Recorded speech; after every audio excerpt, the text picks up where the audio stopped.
सरकार लाई है विद्यार्थियों के लिए डिजिटल लाइब्रेरी। बच्चों के उज्जवल भविष्य के लिए बिहार सरकार है सदा अग्रसर और तैयार।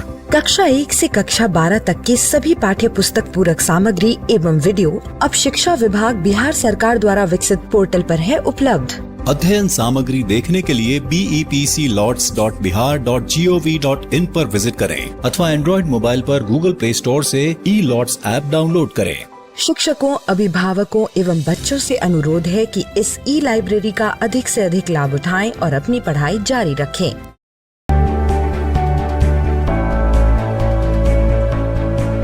हम जहाँ से शुरू करते हैं क्लास वहीं से शुरू होती है। क्यों? क्योंकि चंचला तिवारी का इंतज़ार तो पूरे बिहार के बच्चे करते हैं। Hi hello and welcome to today's class. You all must be thinking कि आज मैम को क्या हुआ, ये मैम डायलॉग क्यों मार रही है? Because today the lesson which we are going to start is all about films. Can you guess which lesson we are going to discuss? Any guesses? Yes, it's the fourth lesson. What is wrong about Indian films? Which has been written by Satyajit Ray. What is wrong with Indian films? So before starting the lesson, let us do some activity. It will warm you up. So here are some of my favorite dialogues. कामयाबी के पीछे मत भागो, काबिल बनो, कामयाबी तुम्हारे पीछे झक मार के आएगी। बड़े बड़े देशों में छोटी छोटी बातें होती रहती है सेनोरिटा। कभी कभी कुछ जीतने के लिए कुछ हारना पड़ता है और हार कर जीतने वाले को बाजीगर कहते हैं। I love this dialogues, specially the first one. कामयाबी के पीछे मत भागो, काबिल बनो, कामयाबी तुम्हारे पीछे झक मार के आएगी। This is a mantra for life also. So I would like you all to write down What are your favorite dialogues? आपके पसंदीदा डायलॉग्स क्या हैं? आप किस फिल्म के किस डायलॉग को बहुत पसंद करते हैं? आप उसको याद करने की कोशिश कीजिए और साथ साथ लिखिए भी। और साथ साथ ये भी बताइए कि आपको वो डायलॉग क्यों पसंद है, उनसे क्या आप कुछ सीखते हो या आपको कोई इंस्पिरेशन मिलता है। Okay, so I hope you have written all the dialogues. Now before moving to the chapter, let us know who is the author, why he has written this chapter. Okay, so here something about the author. As I have already told you, this lesson is authored by या written by Satyajit Ray. Satyajit Ray ने इस chapter को लिखा है from a famous book Our Films and Their Films. उन्होंने इस chapter को एक बुक से लिया है which he has written. उन्होंने ही लिखा था इस बुक को, Our Films and Their Films. So ये इनका जन्म कब हुआ? So Satyajit Ray born on May 2nd, 1921. His famous works are Pathir Pachali, Aparajita, Charulata, Satranj के खिलाड़ी. He is a director, story writer, illustrator, book designer, music composer. Film में शायद जितने कुछ होता है काम, वो सब कुछ इन्होंने किया हुआ है। एंड शायद इसीलिए इनको ऑक्सफोर्ड यूनिवर्सिटी से डॉक्टरेट की उपाधि दी गई थी, ऑनर किया गया था इनको। He has not done any research work, but his whole works are research in the films, and that's why Oxford University thought कि इनको PhD की डिग्री ऑनर किया जाए, इनको दिया जाए। And this present lesson has been taken from the book Our Films and Their Films. So let us read the lines from the chapter. So there are so many new words which you will learn in this chapter, and chapter शुरू करने के पहले हम ये words सीख लेते हैं so that when I will read the lesson और चैप्टर्स यू विल अंडरस्टैंड कि इसका मतलब क्या है एंड आपको वो चैप्टर को समझने में भी आसानी होगी। So the first word is mechanical. Mechanical क्या होता है? मैकेनिकल इज़ वो जो मशीन से होता है, विच इज़ नॉट रियल, जो मशीनरी के थ्रू काम करता है वो मैकेनिकल कहलाता है। Second word is accorded. Accorded means recognition, किसी को रिकग्नाइज करना, किसी को स्वीकृति प्रदान करना, किसी को रिस्पेक्ट देना, किसी को कहना कि हाँ आप हो, आप इम्पॉर्टेंट चीज़ हो। Combines. Combine means united, mixing things, दो चीज़ों को हम जोड़ देते हैं, it is combined. Quantitative. Quantitative is numerical, जो नंबर्स में होते हैं, that is quantitative. Attributed. Attributed are यहाँ पे एट्रीब्यूटेड जो है बहुत सारे चीज़ों को उसकी जो शाखाएं होती है उसके बारे में जो बताते हैं वो एट्रीब्यूटेड। सो जो कारण है या कॉजेज हैं ये मिल करके किसी चीज़ का एट्रीब्यूट डिसाइड करते हैं कि उसमें क्या क्या गुण हैं या क्या कारण है कि वो ऐसा है। Next word is familiar. Familiar means which is known to us, जो हम जानते हैं। जैसे फैमिली, फैमिली क्यों बोलते हैं? बिकॉज वो हम उसको बचपन से पहचानते हैं। So family is familiar is which is known to us, जिसको हम लोग पहचानते हैं, जानते हैं, जो जाना पहचाना होता है।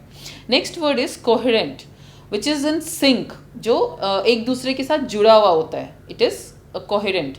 जैसे आप सपोज नल खोलते हो तो उसमें से पानी गिरता है, तो फिर नीचे अगर बेसिन होगा तो वो एक जगह होनी चाहिए जहाँ से वो पानी फ्लो कर सके, तो वो कोहेरेंट होना चाहिए, वो एक दूसरे के साथ जुड़ा हुआ ऐसे होना चाहिए कि उसके साथ वो काम आसानी से कर सके।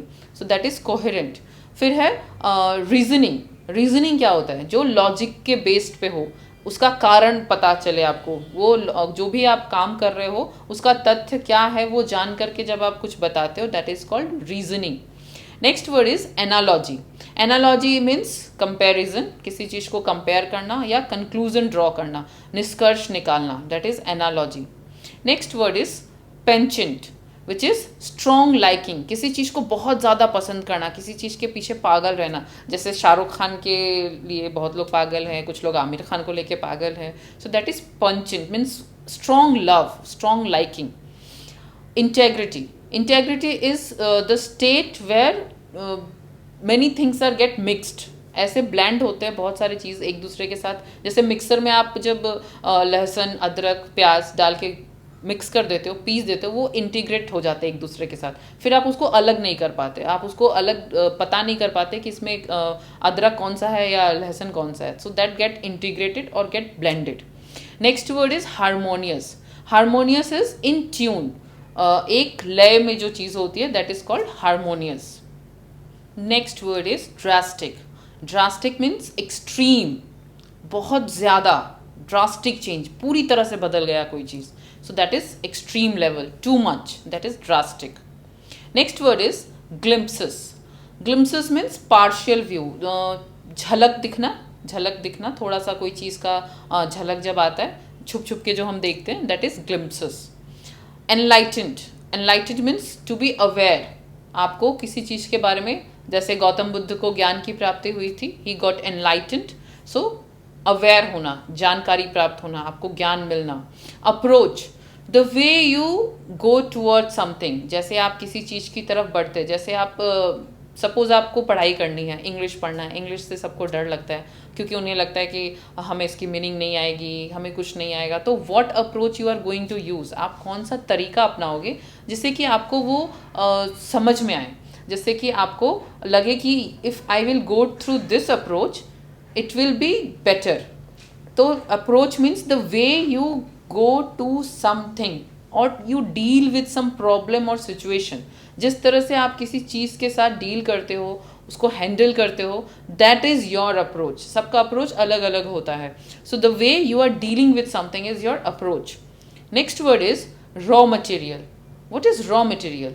Raw material is the basic thing which is used in anything। जैसे कि अगर सब्जी बनाना है तो जो बैंगन, प्याज, ये रॉ मटेरियल होगा। अगर आप घर बना रहे हो, हाउस कंस्ट्रक्ट कर रहे हो, सो द सीमेंट, गिट्टी, जो बालू, सैंड, जो ये सारी चीज़ें जो हैं वो रॉ मटेरियल होती हैं। Next word is incredible. Incredible means बहुत ही अच्छा, means which you can not believe कि ये सच में इतना बढ़िया है। So when we see something which is really good, we see it's incredible. Next word is instances. Instances means छोटी छोटी घटनाएं, अकरेंस ऑफ समथिंग, जो कुछ हुआ होता है। सो वी से दिस इंस्टांस हैपेंड, ये घटना घट गई है। So this is instances which is occurrence of something. So these are a few of the important words which are there for you, जो आपको सीखना होगा इस चैप्टर को समझने के लिए। There are so many other words also which I have not included in it, वो मैंने इसमें इसलिए ऐड नहीं किया because it is there in the book। आप अपने बुक में जब चैप्टर के एंड में जाओगे, so there is a list of vocabulary, words and meanings which you will understand from it. If you will be having any problem, we can we can discuss that also, and while reading the chapter, जब मैं आपको chapter पढ़ाऊंगी तो जो भी words ऐसे आएंगे I will definitely make sure that आप उसको समझ पाओ. So in the first paragraph which just I have read out for you, आपने उसमें देखा कि it is a combination of various art forms, क्योंकि उसमें वर्सेटाइल वर्ड लिखा होता है. वर्सेटाइल का मीनिंग ही होता है कि बहुत सारे, बहुआयामी, जिसमें बहुत कुछ इंक्लूड होता है. So what is cinema? इसको वर्सेटाइल आर्ट फॉर्म क्यों कह रहे हैं? आर्ट फॉर्म्स क्या होते हैं? कौन से आर्ट फॉर्म्स होते हैं जिससे सिनेमा बनता है? So when someone is making a movie, someone is making a cinema और film, actually they combine so many different kinds of art forms into it. बहुत सारे तरीके के कलाओं को जोड़ करके एक सिनेमा बनता है. So the various kind of art forms which are included into a cinema, which are involved in making it, are story, कहानी. बेसिकली सिनेमा में क्या होता है? इट्स अ स्टोरी, एक स्टोरी आपको सुनाई जाती है, which is needed with beautiful music, गाना, संगीत उसमें होता है. पोइट्री, जो लिरिक, जो गाने आप सुनते हैं उसके जो शब्द होते हैं वो लिरिकल होते हैं, that is poetry. Next which is included is dancing. नृत्य आप देखते हो, उसमें different kind of dance forms you can see, like nowadays जो अभी आप फिल्म देखते हो उसमें contemporary, hip hop, western, classical, Indian, folk, everything is included based on the story. जिस तरह की स्टोरी होती है according to that they incorporate the dance forms into it. So dancing is one of the art form which is included into it. फिर painting. आप सोच रहे हो कि पेंटिंग कहाँ होती है? एक्चुअली जो सेट्स बनते हैं पूरे सिनेमा के, वो पूरा पेंटिंग होता है कि कहाँ पे क्या होगा, कौन से पीस पे किस तरह की कलर चलेंगे, कौन सा दीवार, जो उसमें भी अगर घर दिख रहा है या आपको कोई सीनरी दिख रही है तो किस में किस कलर का दीवार होगा, क्या होगा, वो सब पेंटिंग के अंदर आता है. So designing. Next is designing. Designing में आपने जैसे देवदास मूवी देखा होगा, उसमें शीश महल बना हुआ दिखाया. सो वो जो शीश महल था उसको डिज़ाइन कैसे करना है, कहाँ पे क्या चीज़ दिखेगा, it's all designing. And the other thing which are included in it is engineering. आप सोच रहे इंजीनियरिंग, सिनेमा में इंजीनियर कहाँ से आ गए? सो एक्चुअली जो आप साउंड ट्रैक सुनते हो, कैमरा मैन, जो साउंड है या डांस को जो कोरियोग्राफ करना है, जो कहाँ कौन खड़ा होगा, क्या दिखेगा, this all includes engineering. Engineers ही ये सारे काम करते हैं. एंड मोस्ट इम्पॉर्टेंट, एक्शन, डिशम which you all like. I know बच्चे, बहुत लड़के खास करके बहुत पसंद करते हैं एक्शन मूवी. आजकल टाइगर श्रॉफ सबका पसंदीदा है because he is doing lot of action on the scenes. So cinema basically is combination of so many things. That's why it is said that it is a potent means significant, important. Potent का मतलब जो अभी आपने word सुना था, potent is important. एक ऐसा important medium of expression है, भाव को व्यक्त करने का ऐसा माध्यम है which includes so many art forms. That's why it is versatile.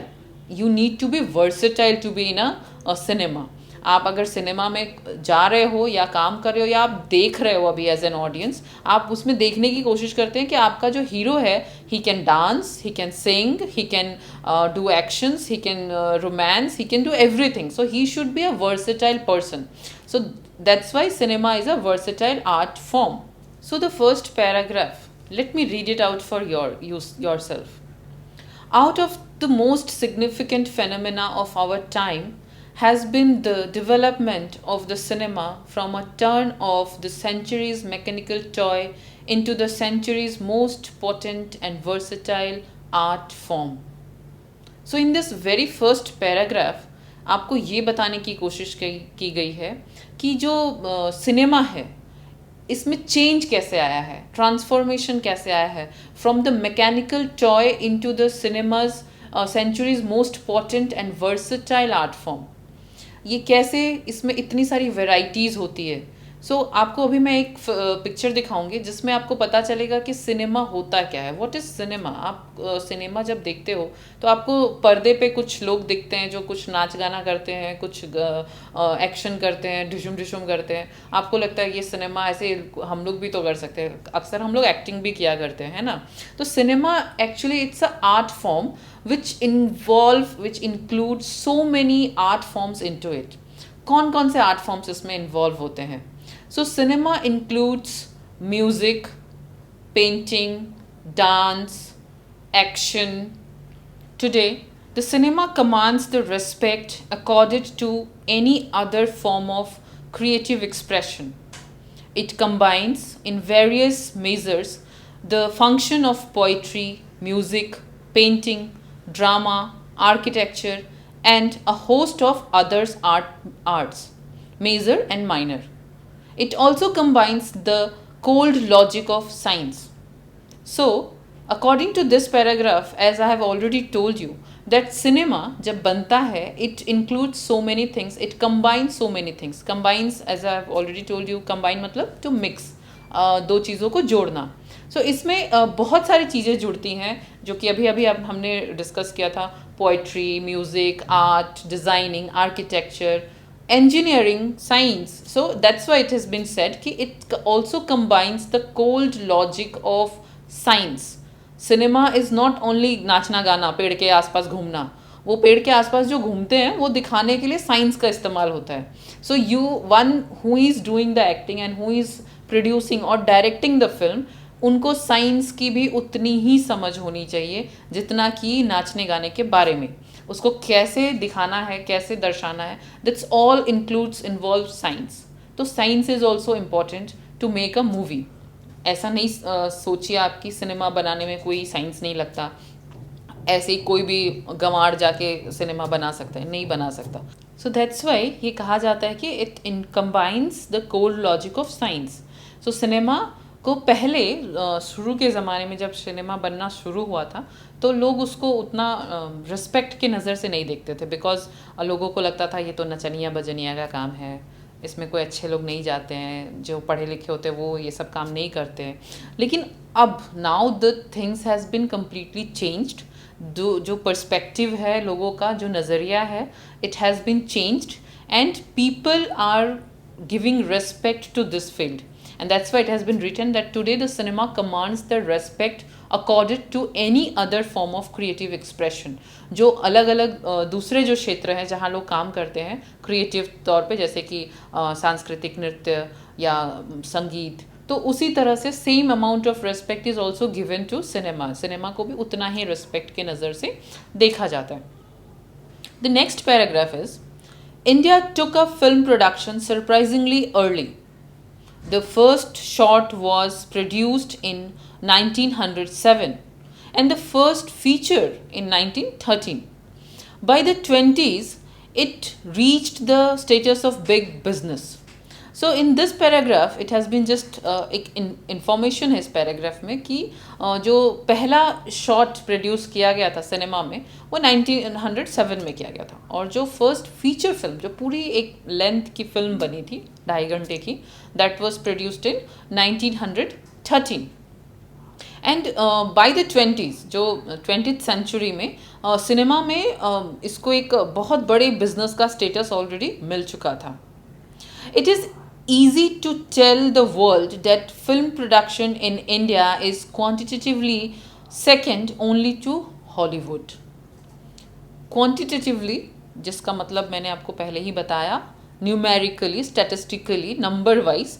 So number wise Indian cinema जो है फिल्म प्रोडक्शन में, it is only second to Hollywood. Hollywood आप जानते हो, हॉलीवुड की मूवीज़ आपने देखा है. हॉलीवुड इज़ वेस्टर्न मूवीज़, जो वेस्टर्न कंट्रीज़ में, LA में जो सिनेमा बनता है, न्यूयॉर्क में, अमेरिका में, दैट इज़ कॉल्ड हॉलीवुड.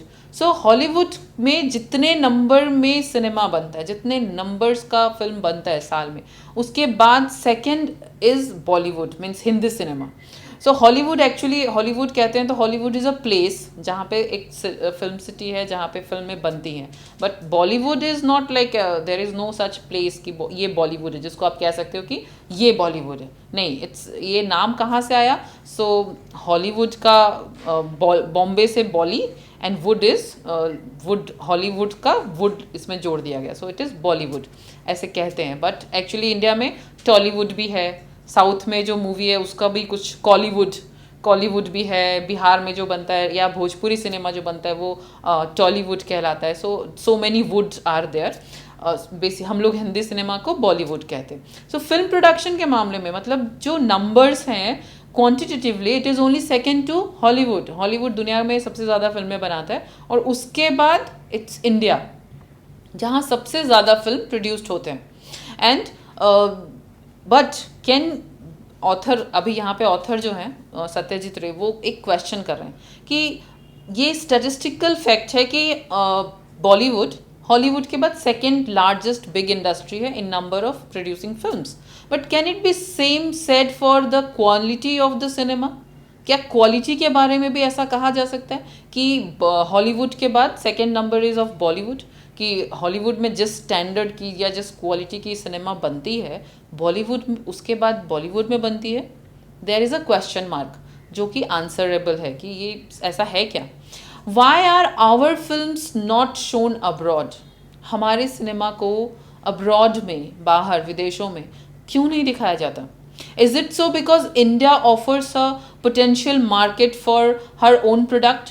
क्या ये ऐसा इसलिए है कि इंडिया जो सिनेमा बनाता है, विच इट अक्लेम्ड कि हम बहुत स्टैंडर्ड सिनेमा बनाते हैं, जो ये कहता है, तो क्या जो सिनेमा बनाता है वो बहुत उसको शर्म आती है अपने सिनेमा पे, या सिर्फ वो कहता है कि हम मास के लिए बनाते हैं, हमारे तो ऑडियंस को ऐसी ही सिनेमा पसंद है, that's why we are making this kind of stories. अगर हम दूसरे तरह की मूवी बनाएंगे दे विल नॉट लाइक, ऐसा अक्लेम करते हैं जो बनाने वाले निर्माता निर्देशक हैं.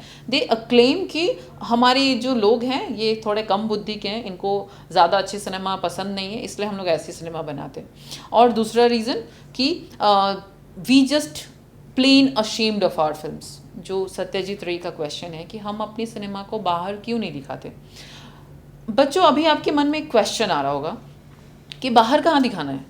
ये बाहर दिखाने को जो लिखा हुआ है कि बाहर क्यों नहीं दिखाते हैं, या हॉलीवुड में क्यों नहीं दिखाते हैं, या क्या, तो क्या सिनेमा को बाहर भी दिखाया जाता है?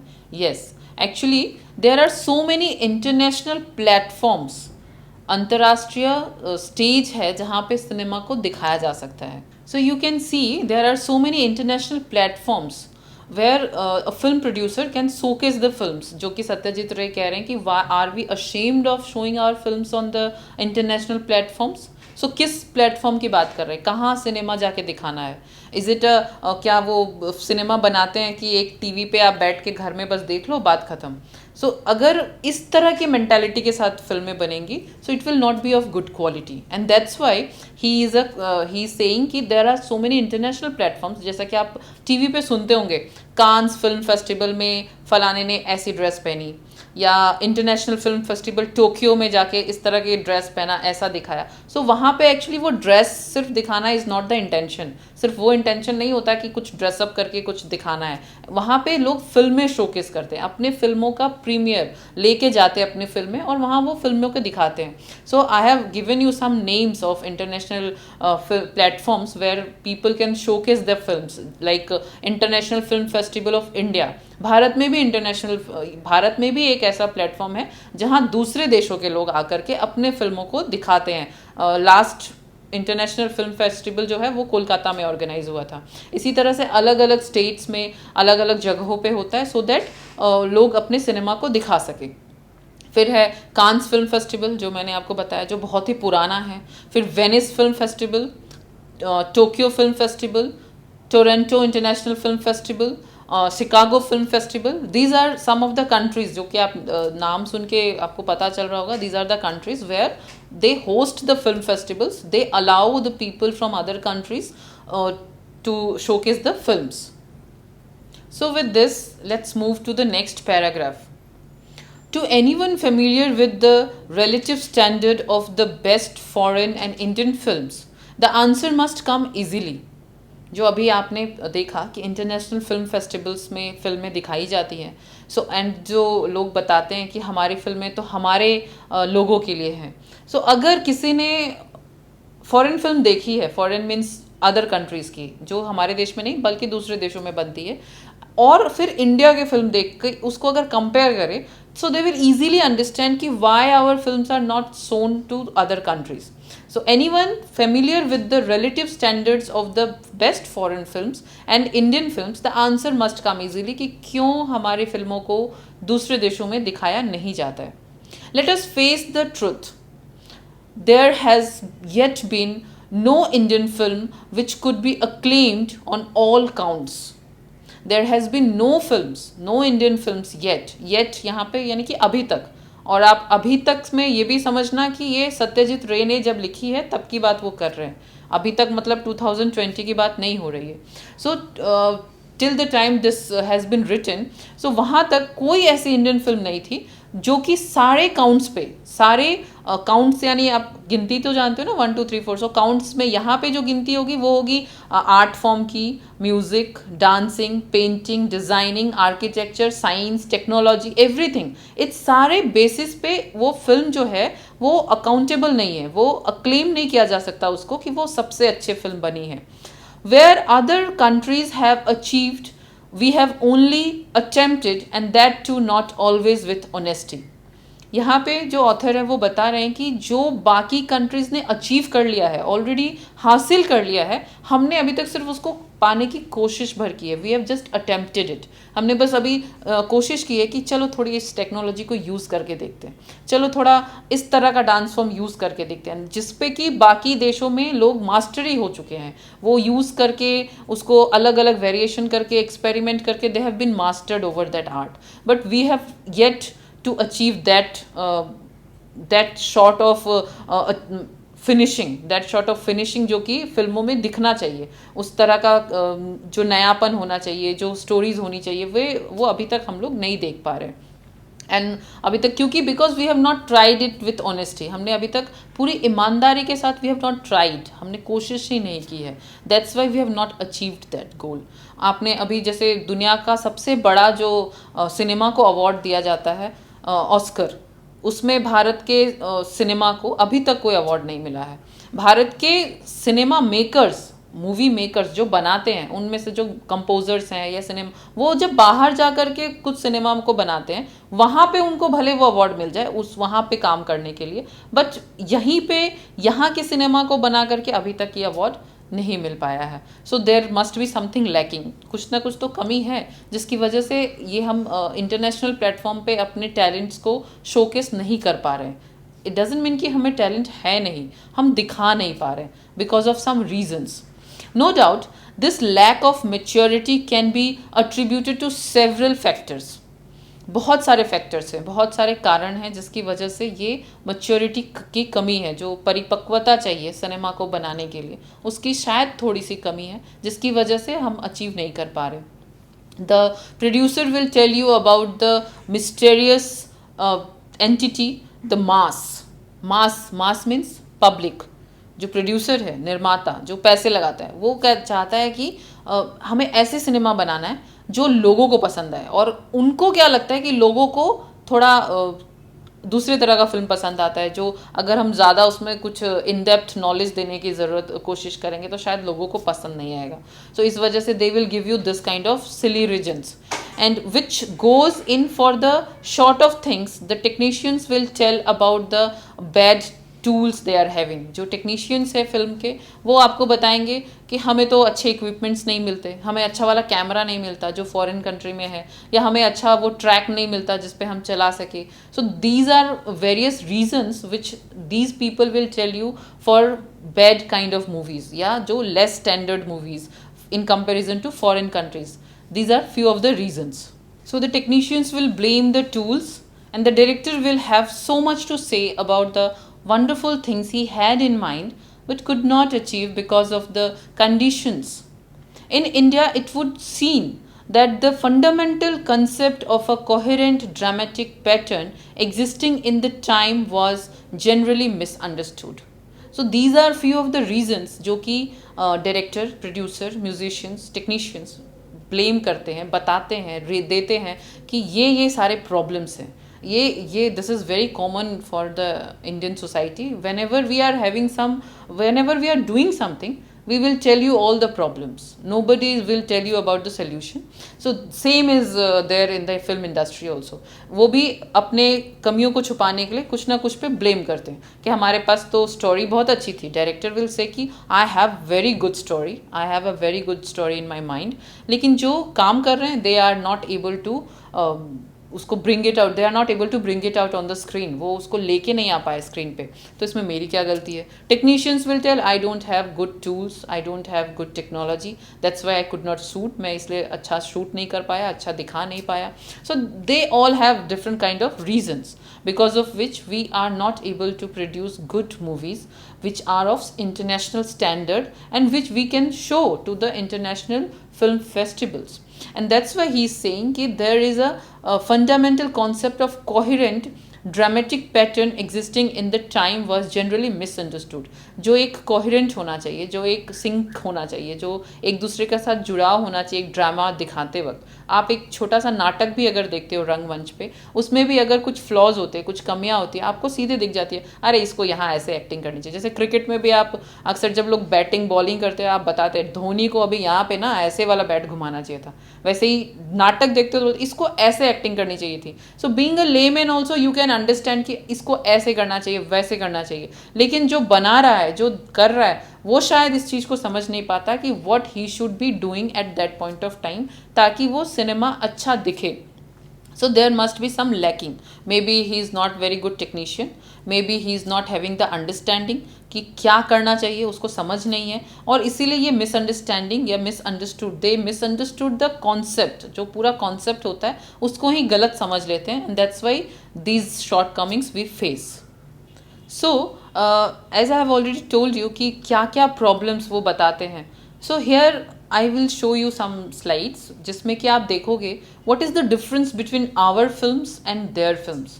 यहाँ पे जो कंपैरिजन है basically Hollywood and the Indian cinema के बीच में है, international films, Hollywood and Indian cinema. सो क्या कमियाँ हैं, what are the problems? So as we have discussed in this paragraph that the Indian cinema makers, movie makers, they will tell you about so many problems कि क्या क्या problems है, and because of which we are not able to make a good quality of cinema, जिसकी वजह से हम बहुत अच्छी क्वालिटी की सिनेमा नहीं बना पा रहे. So these problems we can see in the, I will show you one slide. Here you can see what are the differences between our films and their films. Our films means Indian films and their films means the films made by the Hollywood or international film, movie makers. So first one is quality. What is quality? Quality क्या होती है? Quality is very relative term. बहुत ही जैसे कि अगर आपके पास एक 25 रुपये की पेन है तो आपको लगेगा कि 25 रुपये की पेन ज़्यादा अच्छी क्वालिटी की है, लेकिन किसी के पास 5 रुपये की पेन है, उसके लिए वो 5 रुपये की पेन ही उसके लिए अच्छी क्वालिटी की है. सो क्वालिटी इज़ जो किस स्टैंडर्ड पे बना रहा है. किसी को मारुति 800 अच्छी क्वालिटी की, किसी के लिए Swift Dzire. So quality is very relative, person to person differ करता है कि किसको क्या चीज़ पसंद आ रहा है. सो दैट क्वालिटी जो सिनेमा का आप कैसे तय करते हो, that is when you compare it with something else. जब आप किसी चीज़ के साथ कंपेयर करते हो देन यू कैन डिफ्रेंशिएट कि क्वालिटी है क्या.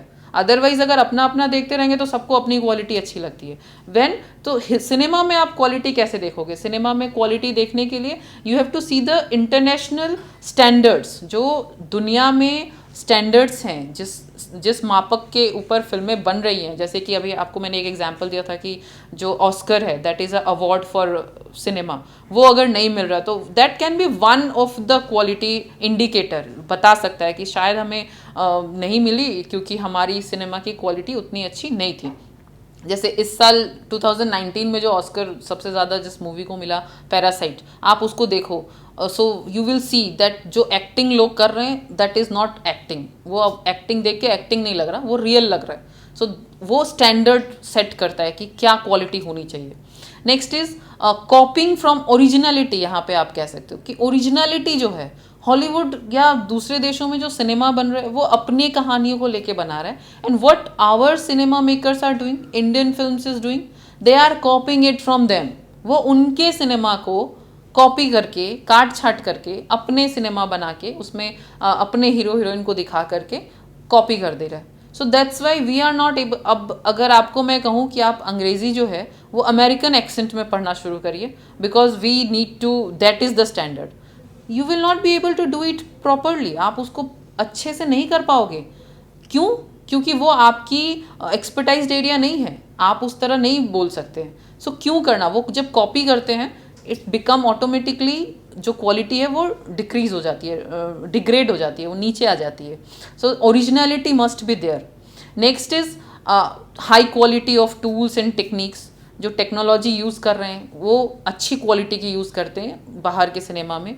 और हमारे यहाँ जो अभी भी there is a lack of updated technology, because हम जब वहाँ यूज़ हो जाते हैं फिर वहाँ से लेकर आते हैं और फिर उसको यूज़ करके एक्सपेरिमेंट करते हैं। दैट्स वाई हम एक स्टेप पीछे रहते हैं। So now I would like you to show another slide, जिसमें कि जो कॉपीड मूवीज़ की बात मैंने की, जो ओरिजिनलिटी नहीं है, तो आपको पता चलता भी है या नहीं। जब आप गूगल करोगे, सर्च करोगे, तो आपको पता चलेगा कि हमारी जो बहुत पसंदीदा सिनेमा जो हमने देखा था वो एक्चुअली कॉपीड थी किसी और हॉलीवुड सिनेमा से। जैसे कि you can C fan, Shahrukh Khan की मूवी जो लास्ट थी वो भी कॉपीड थी। दुश्मन, पार्टनर, रावण, जिंदगी Na Milegi Dobara, Dilwale, these all are copied movies. ये सारे कॉपीड मूवीज़ हैं, ये ओरिजिनल स्टोरी नहीं है। ये जो हमारे यहाँ के जो स्टोरी राइटर है उनके दिमाग की खुरापात नहीं थी ये। उन्होंने कहीं और की सिनेमा को देखा, उनको लगा इसमें शाहरुख खान अच्छा लगेगा, उसकी भी बहुत सारे फ़ैन हैं, चलो एक सिनेमा बनाते हैं। And he has, that's why आपने उसका रिजल्ट भी देखा, फैन फ्लॉप हो गई थी। क्योंकि हम कनेक्ट नहीं कर पाते when things are not original. जब चीज़ें ओरिजिनल नहीं होती, वास्तविक नहीं होती, तो हम उससे कनेक्ट नहीं करते। And that's why those films get flopped. वो बॉक्स ऑफिस पे अच्छा काम नहीं करते, बिजनेस नहीं करती।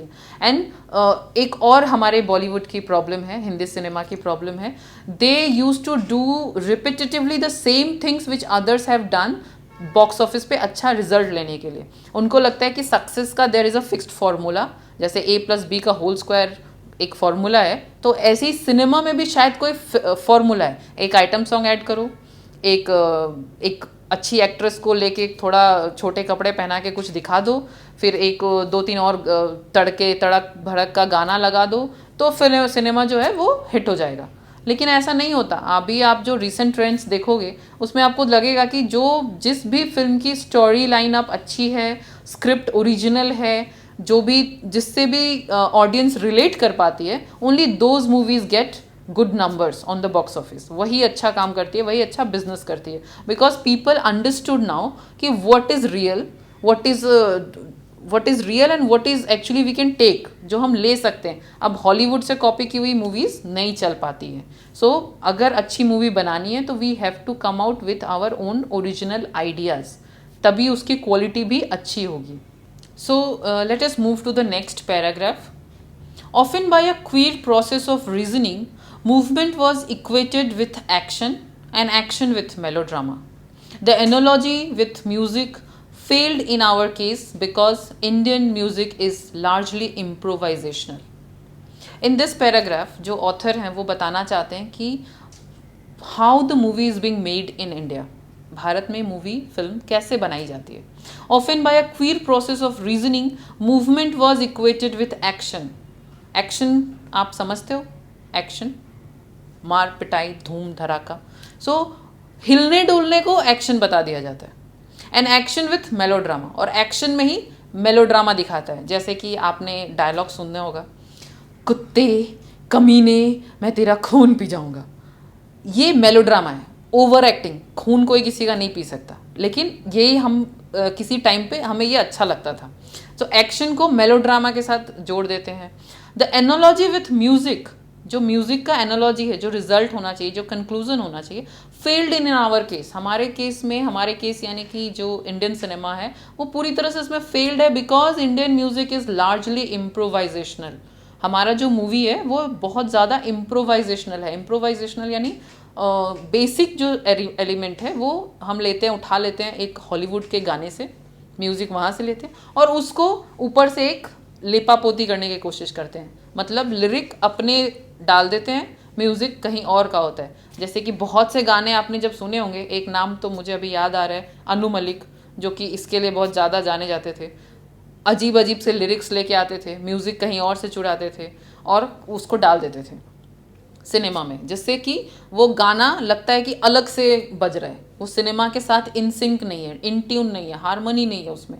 वो लगता है बीच में कहाँ से ये गाना आ गया, इस गाने में ये कैसे बोल आ गए। जैसे एक गरम चाय की प्याली हो, this type of songs which you have heard, जो कि कहीं से कुछ समझ नहीं आता कि इसमें क्या पोइट्री है।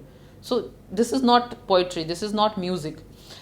Next paragraph is, almost every passing phase of the American cinema has had its repercussions on the Indian films. Stories have been written based on Hollywood successes and the cliches preserved with care. Even when the story had been a genuinely Indian one, the background music has revealed an irresponsible penchant for the jazz idiom.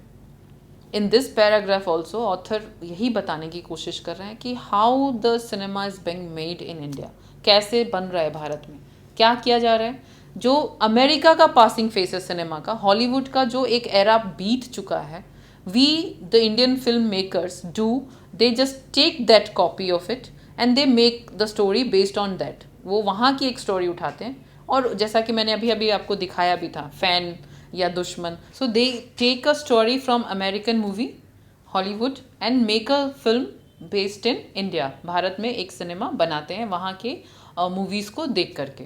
And जो दूसरी चीज़ें जो ये करते हैं, way what they do is, जो वहाँ पे सक्सेसफुल मूवीज़ हैं, जो वहाँ की स्टोरी जो बहुत सक्सेसफुल हुई है, उसको directly they copy into Indian cinema, Indian Bollywood में कॉपी करते हैं. एंड बिकॉज ऑफ दैट जो यहाँ पे वो सिनेमा उतना काम नहीं कर पाता, उतना चल नहीं पाता, बिकॉज जो इंडियन ऑडियंस है दे कुड नॉट रिलेट, वो उससे अपने आप को जोड़ ही नहीं पाती.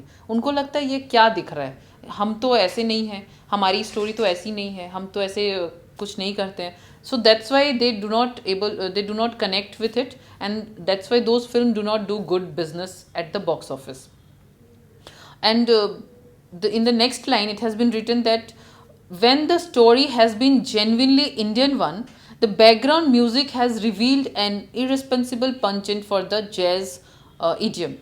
और दूसरी चीज़ जो वो लोग करते हैं, जो हमारे सिनेमा मेकर करते हैं, वो ये करते हैं कि maybe sometimes story is our, story हमारी अपनी होती है, but what they will think, they are not assured of it. वो उनमें वो कॉन्फिडेंस नहीं है, they do not feel the confidence कि ये स्टोरी अगर हम एज इट इज़ प्रेजेंट करेंगे तो हमारी ऑडियंस को ये पसंद आएगा. And that's why they think कि जो वेस्टर्न म्यूज़िक जो यूज़ किया गया, jazz is a kind of western music, उसको यूज़ कर देते हैं. या मतलब कि जो स्टोरी है, सपोज किसी गांव की स्टोरी है और उसमें एक हॉलीवुड टाइप का कोई गाना या म्यूज़िक ऐड कर देंगे. So that's why there is no coherent, no sync, no harmony. उसमें एक जो सिंक होना चाहिए, एक जो जुड़ाव होना चाहिए सिनेमा का और सिनेमा की स्टोरी और म्यूज़िक का, वो नहीं हो पाता. And that's why again it is a bad model. So here let us do one activity, let's match. Just now you have heard a word jazz.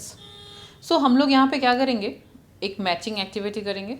I will show you some words which is there: jazz, locking and pocking, guitar, Karan Johar, Gulzar, Remo D'Souza, Sajid Nadiawala, Bahubali, Vishal and Shekhar. So these are the words and now I am giving you another set of words.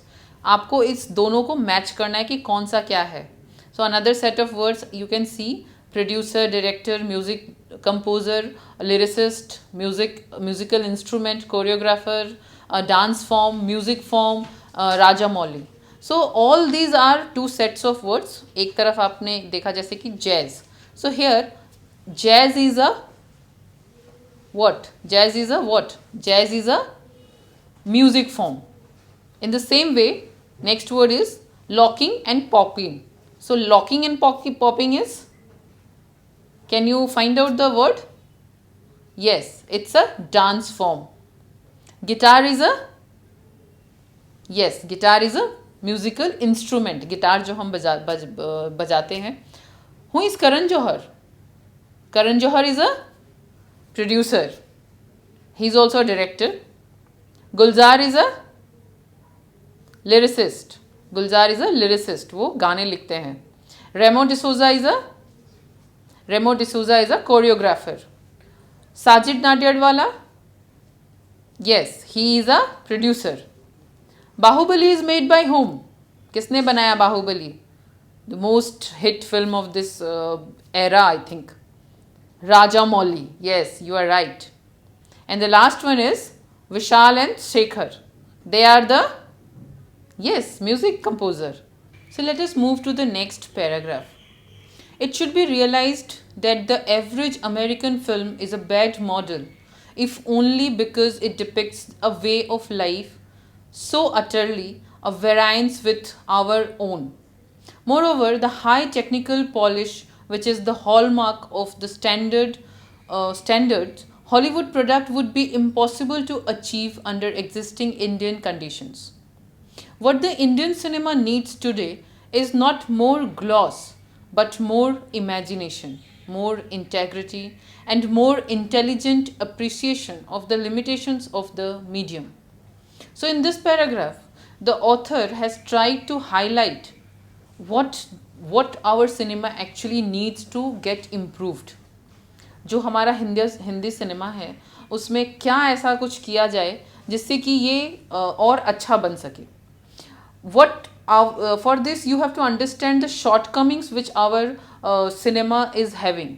जो American movies बनती हैं, जो Hollywood में movies बनती है, which we have already discussed, कि जो copied होती हैं जनरली, बिकॉज ऑफ विच जो कॉपीड मूवी हैं वो अक्सर हमारे हिंदी सिनेमा के लिए अ bad model. It is a bad model because जो ये मॉडल है वो बैड इसलिए है क्योंकि वो वहाँ के लाइफस्टाइल को दिखाती है. बट जो इंडियन सिनेमा है, जो हिंदी सिनेमा है, वो actually it should demonstrate the Indian movies, Indian stories. अपने देश के सिनेमा को, अपने देश के स्टोरीज़ को इसको जताना चाहिए, तब ये जा कर के एक अच्छी मूवी बन सकेगी. So we do not need gloss. हमें चमकने के लिए, ऊपर से पॉलिश लगाने के लिए कुछ नहीं चाहिए. What we really need here, जो ऑथर है वो बताना चाहते हैं, what our actually cinema needs. It needs more imagination. Imagination means क्या कल्पना शक्ति होनी चाहिए लोगों के पास, सिनेमा मेकर के पास, कि वो ऐसी स्टोरीज लेके आए जिससे कि लोग उससे कनेक्ट कर सकें.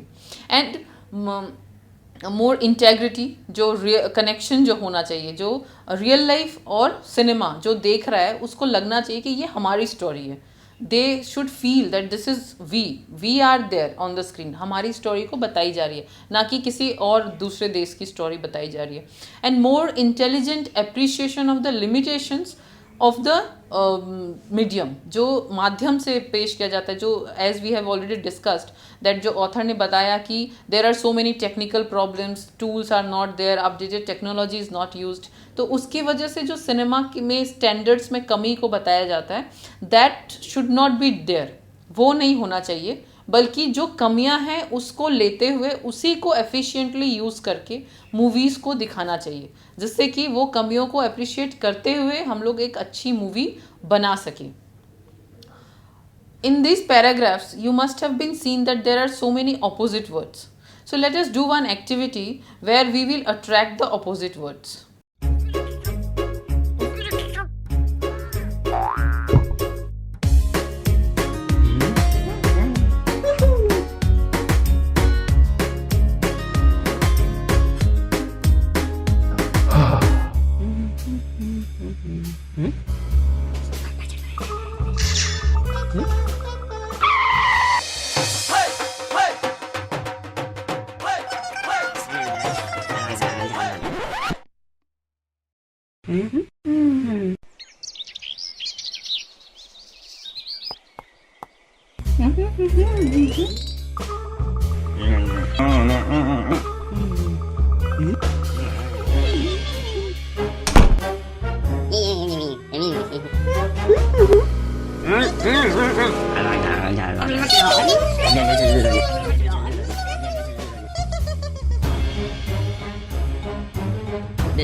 Dari COVID ke dalam dia. Dia kata,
सरकार लाई है विद्यार्थियों के लिए डिजिटल लाइब्रेरी। बच्चों के उज्जवल भविष्य के लिए बिहार सरकार है सदा अग्रसर और तैयार। कक्षा 1 से कक्षा 12 तक की सभी पाठ्य पुस्तक पूरक सामग्री एवं वीडियो अब शिक्षा विभाग बिहार सरकार द्वारा विकसित पोर्टल पर है उपलब्ध। अध्ययन सामग्री देखने के लिए BEPCLOTS.bihar.gov.in पर विजिट करें अथवा एंड्रॉइड मोबाइल पर गूगल प्ले स्टोर से E-LOTS ऐप डाउनलोड करें। शिक्षकों, अभिभावकों एवं बच्चों से अनुरोध है कि इस ई लाइब्रेरी का अधिक से अधिक लाभ उठाएं और अपनी पढ़ाई जारी रखें।